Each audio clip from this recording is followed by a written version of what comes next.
Mga par, saludo ako dito kay Idol na naka L300. Driver ng L300 mga par. Tignan nyo mga par ha.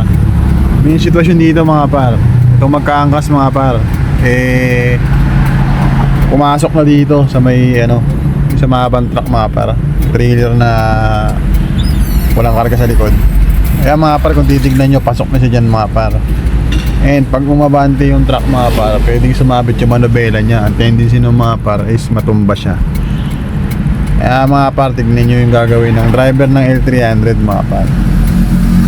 Yun, pinagbigyan niya mga par para makapasok. Kaya saludo ako dito sa driver ng L3. At kahit paano iiwasan yung aksidente na possible na mangyari, na dapat wag naman sana, diba? Kaya yung mga par, pag mga ganun sitwasyon, huwag na tayo sumitig sa mga truck na ganyan, kasi pwedeng sumabit yung manobela natin dyan at hindi tayo mapansin yan. Yun lang mga par.